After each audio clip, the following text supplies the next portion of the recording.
morning, everyone. I am Christine Trost. I am the Vice President of Sales and Customer Success at Franklin Covey. I started at Franklin Covey 17 years ago, started as a sales rep, moved into multiple sales leadership roles, and then 3 years ago was asked to step into starting customer success for the first time at Franklin Covey in partnership with Phoebe. And then recently have been asked to step back over into running the sales organization and customer success, focusing on all of the customer side of our business.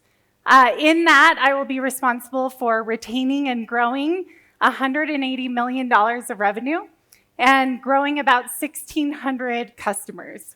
So that's me, and this is Phoebe. Hey, good morning, everyone. I'm Phoebe McKinney. I'm a Senior Director of ClientSuccess at Franklin Covey. I lead our CSM team, and today that looks like 3 managers and about 33 CSMs.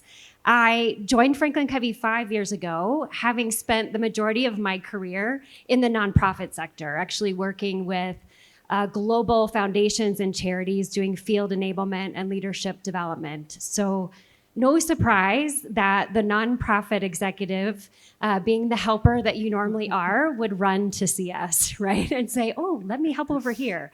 So that's how I slowly made my way to Franklin Covey, first as a client, and then coming over to join the team. Super excited about our future and the growth that you're going to hear about today. And I think the reason I stay super engaged and motivated in our work at Franklin Covey is just our vision, which is to empower billions of people to live, work, and achieve their own great purposes. And that's really an inspiring mission to me. So many of you I met 3 years ago on my first journey in customer success. I showed up here at the CS100 conference 1 week into the job as a customer success leader with no clue what NRR meant, what ARR meant, what MRR meant. Sarah is sitting here laughing. She was one of the first people I met 3 years ago. And so when Christy, fast forward 3 years, she's like, hey, will you come speak? And I'm like, speak to a room full of all the people that have taught me everything I know. And in partnership with ClientSuccess, we have stolen all of their tools within their platform to help us build what customer success is at Franklin Covey today. So I am not going to sit here and teach you about customer success. What I am going to share with you, or what we're going to share with you, is our journey at Franklin Covey and how we have chosen to go through some pretty intentional disruption in order to produce a more predictive and profitable growth as an organization. What we're going to talk with you about is our own case study of the changes that we are going through today.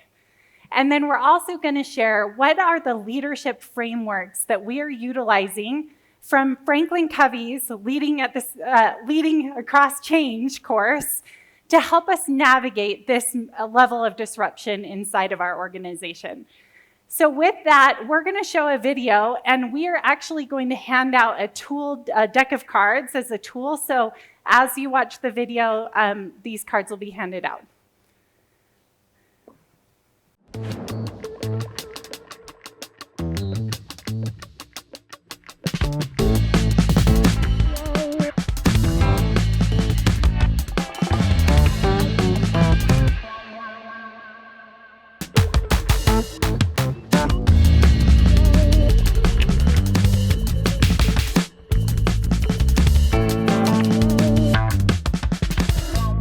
Hear you.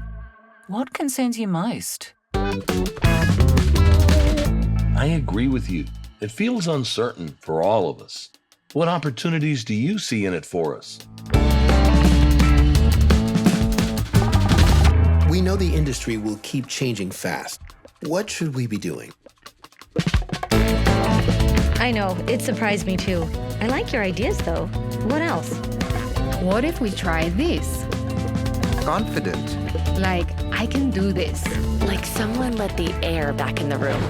Ready for change.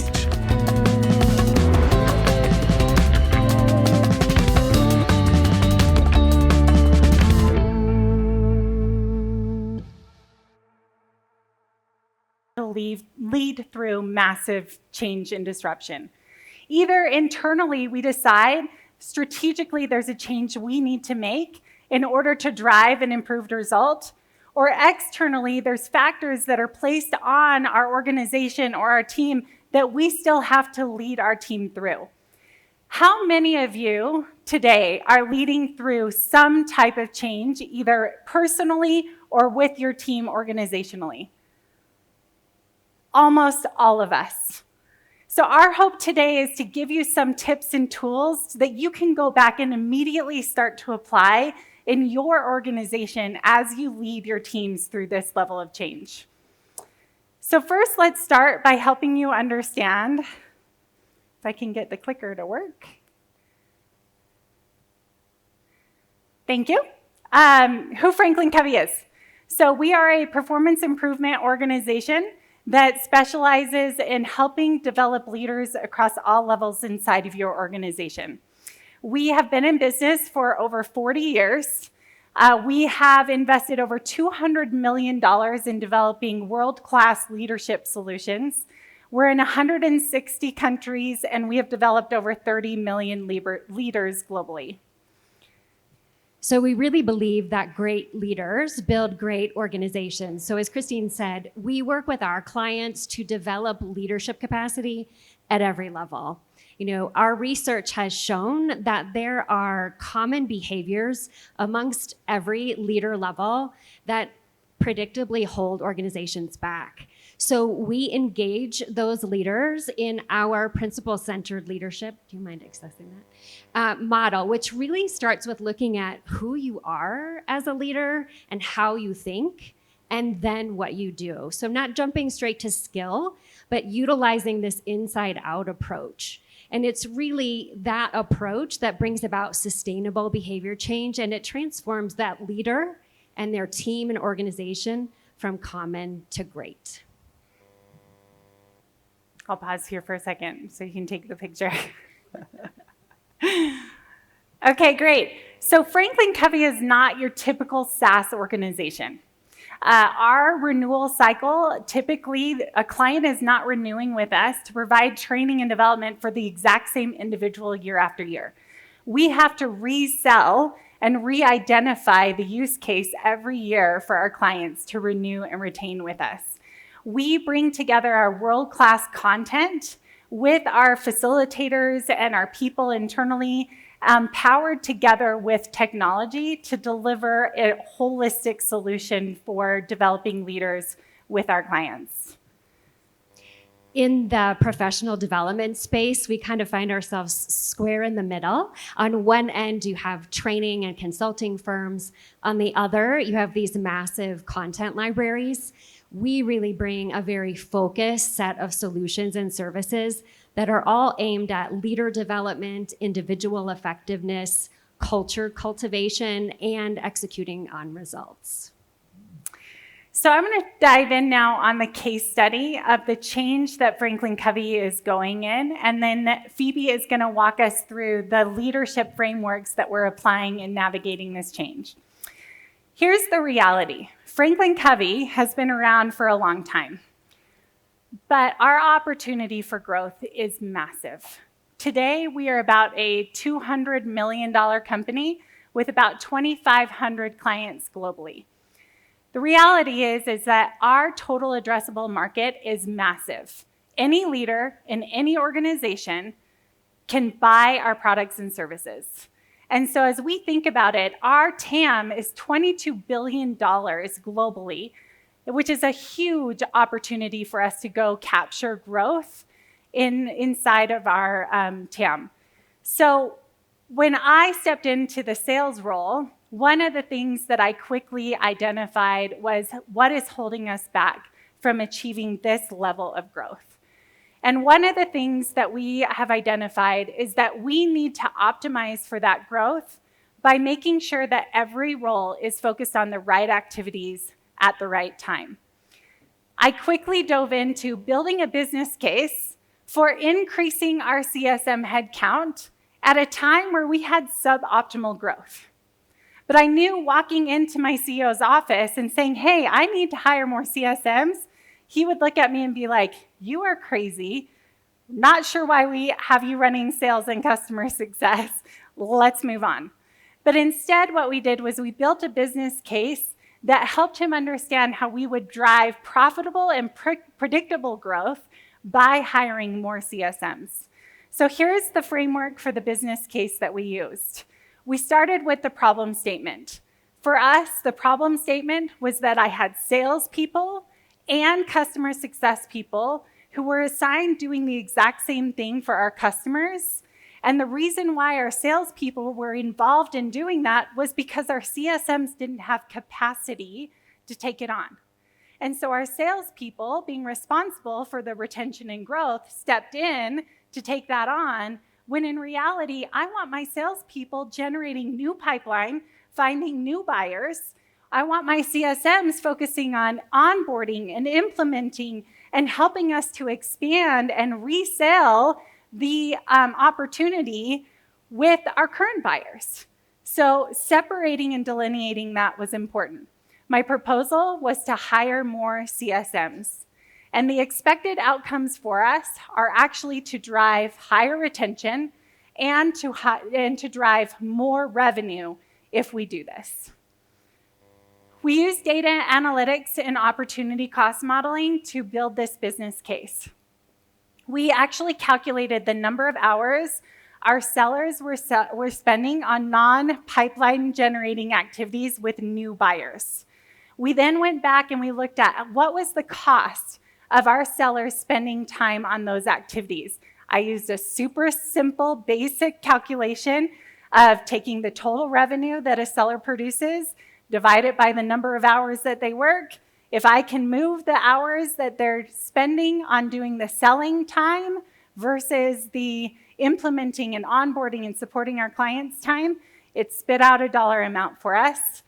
And then we also think that by having our CSMs maniacally focused on driving implementation with our clients, we will improve our churn. 7% of our churn today comes from early non-renewal, failure to launch. And that is because we sell it, but then we didn't have the resources to really come alongside some of those difficult clients in ensuring that they were launching the products and services that they purchased. So then we proposed the solution.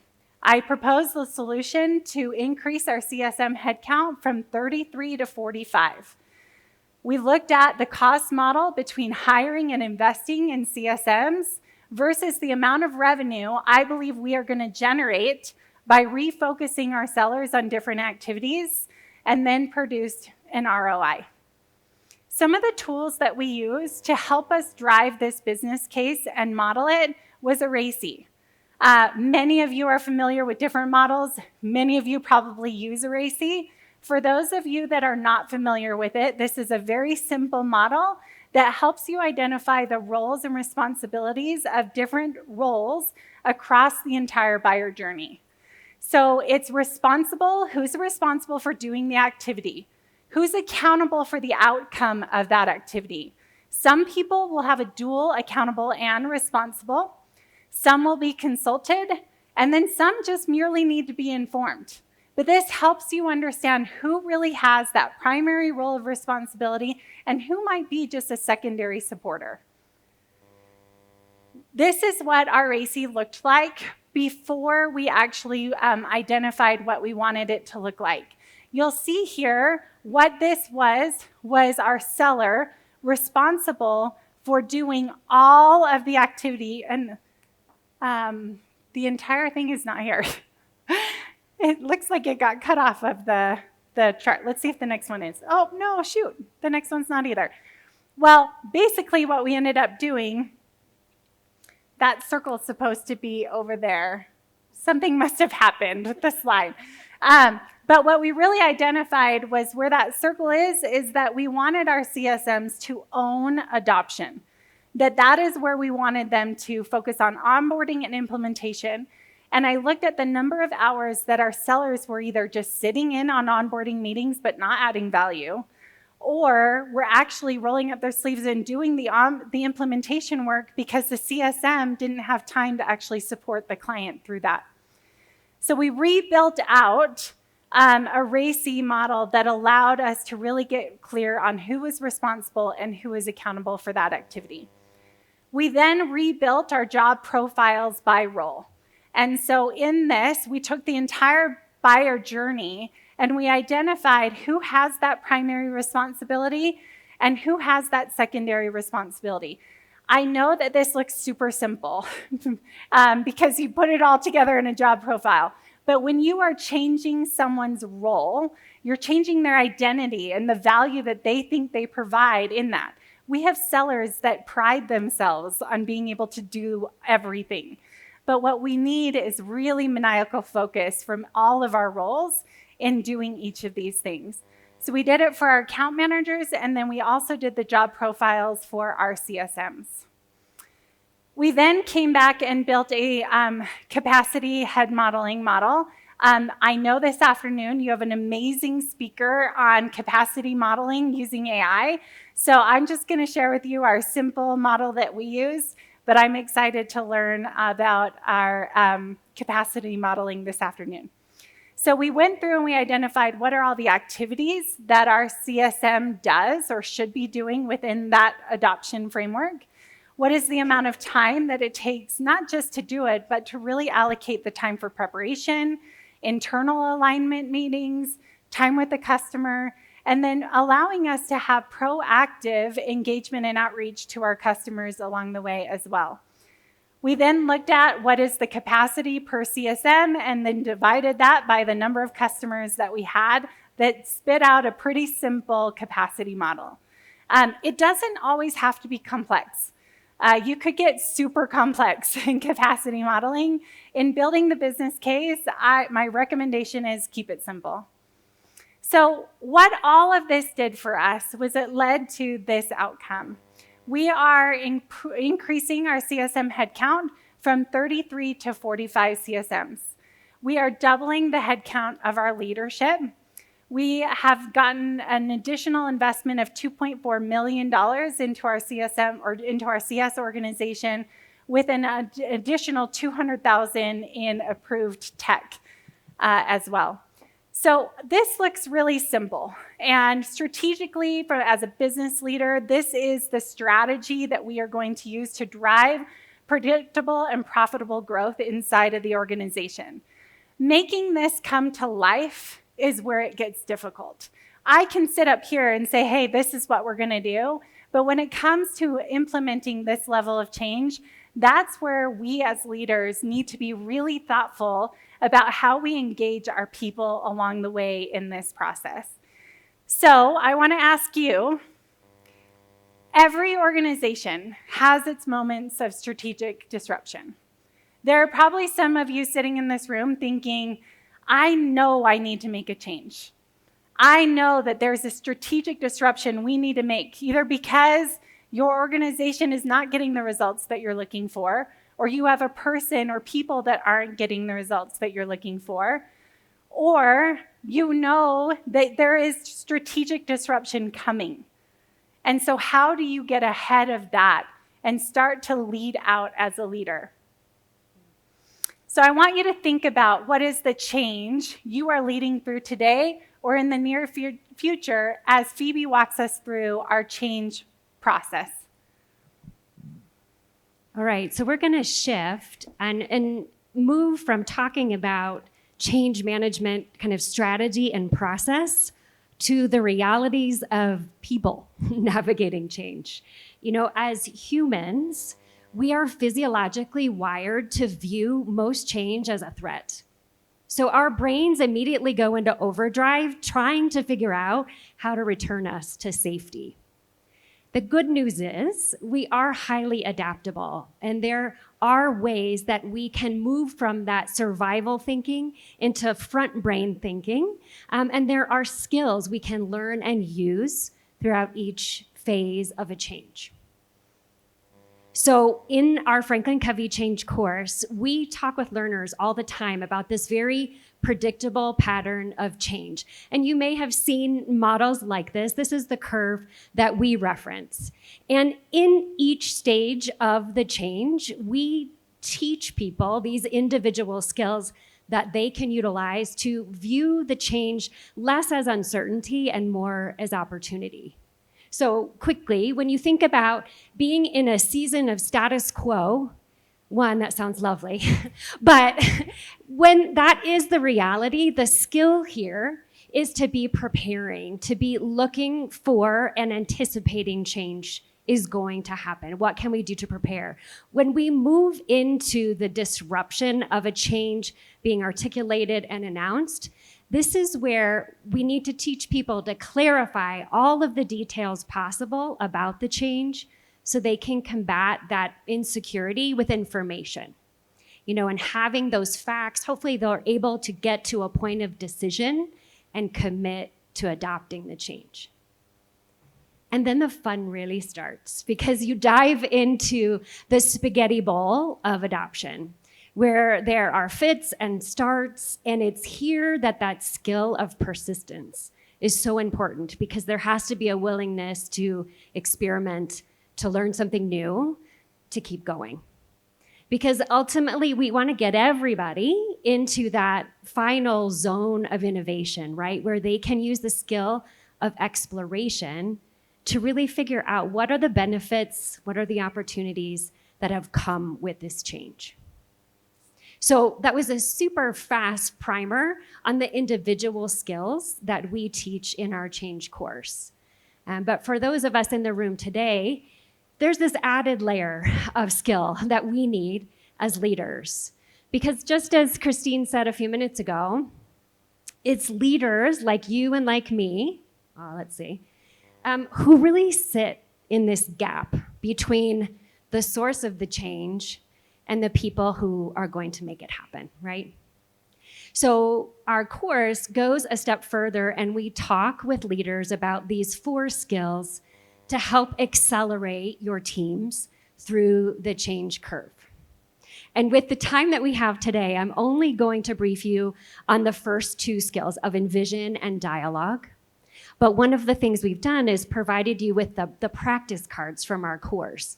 These are actually a job aid that comes with our course materials. We don't sell them separately, but we wanted you all, as our fellow CS leaders, to have them so you could continue to dive deeper, learn, and have a tool to start to apply this change concept and really navigating the human side of change with your teams. We put these on our desk. We carry them in our backpacks, and our clients rave about them as well. So hopefully you'll find them valuable too. But let's talk about these first 2 leadership skills real quick. So the first is this idea of remember to envision, don't just convey.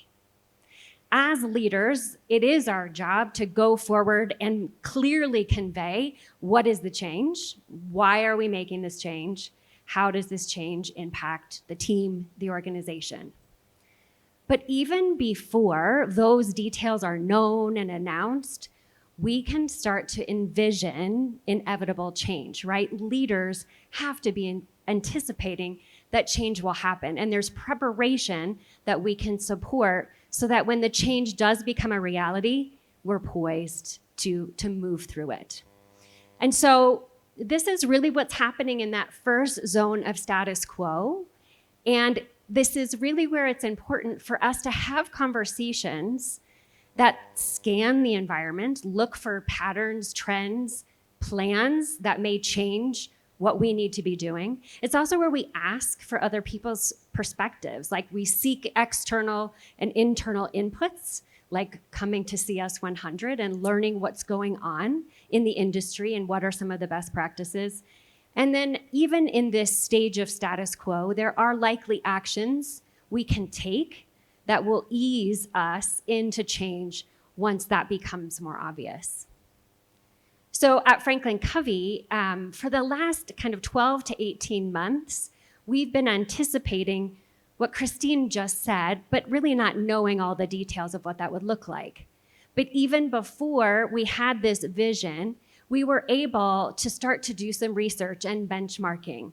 The reality is, a year ago, we looked at a team of people at Franklin Covey who were known as implementation strategists, and we said, actually, we're evolving your role and you are CSMs. So we've spent a year and a half upskilling our folks equipping them with new tools.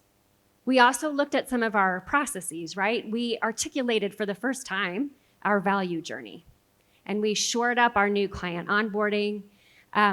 We even did some experimentation, right? Like we spun up a small group of CSMs who were uber focused just on working with our smaller subscription clients.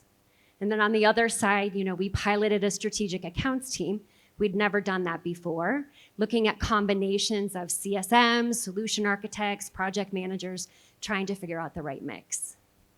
All of that work benefited us immediately, right? We learned it improved our results, but it has positioned us to be most successful as we look towards this massive growth in the near future. So it was really important as a leader to be smartly anticipating and predicting what might be coming and taking whatever action we could now so that the team could ease into it later. Key in this process, and frankly throughout the entire change curve, has been this really simple model. And you all probably think along these lines all the time because we're masters of prioritization. But on my leadership team and with my team members, we are regularly asking ourselves the question, yes, there's all of this that's happening that we are concerned about, that we are worried about, anxious about, even excited about. But what can we do now? What is in our circle of influence where we can proactively prepare? So it's not unusual at Franklin Covey, to be asking a person, well, are you in your circle of influence right now? Or are you spending a lot of time, attention, and energy in the larger circle of concern? Let's get back in the inner circle, right? Okay, second leadership skill, high-level overview. It's this idea of remember to dialogue, don't just dictate. So when you've spent months and months locked up in a room trying to figure out what the change strategy is going to be, the temptation is to announce it, throw everybody into disruption, and then immediately go to executing, right? And as leaders, you want to run to the tactical and say, okay, this team, you're going to do this, you need to do it this way and by this timeline. And the reality is we have to make space for dialogue. Because, as we saw earlier in the change curve, there's very human and automatic reactions to change that we need to acknowledge and we need to help our teams process through. So one of the other tools that you've seen there is a second part of the change talk that you can be having with your team members. And it's just around asking questions, listening with empathy, offering support, and then helping team members identify their immediate next steps, what would be in their circle of influence that they could take action on. We've worked really hard, as Christine and our executive team have done such a good job of beautifully and repeatedly explaining the change and the why. We've come into our one-on-ones and into our team meetings and really kind of created the conditions where team members could share how they're feeling about the change and they could ask for help. And in doing that, I think we've actually accelerated folks to adoption quicker because they've said to us, you've let me vent, you've let me share what I think, and now I have a higher level of confidence in where we're going. I feel like I have some sort of ownership or buy-in in the plan. And they're ready to go. But it was essential that we didn't just dictate what the next steps would be, we made room for the dialogue. Okay, that was super high level about the two leadership skills. I'd love for you all to use your cards, dig into the other two. You'll see that as we move into adoption, leaders really have to engage their people to understand their experience as they're going through wins and setbacks throughout that whole messy process of adoption. And then as we move into the other side of the change, the leader really wants to move into inspiring curiosity. Let's figure out what the opportunity is for you, teammate, as we move into the other side of this change. So if Christine and I had one takeaway for you, it's this, that you as leaders will be the key to any sort of change success. And it's when you have this mindset, this level of extreme ownership, that you don't just say to your team, okay, team, change, go. You know that it is important to envision change before it is a reality, to dialogue before we start to dictate the next steps, to encourage and understand what they're experiencing, and then, of course, to inspire curiosity. Thanks so much for spending time with us. We look forward to learning alongside all of you the rest of this afternoon. Thanks.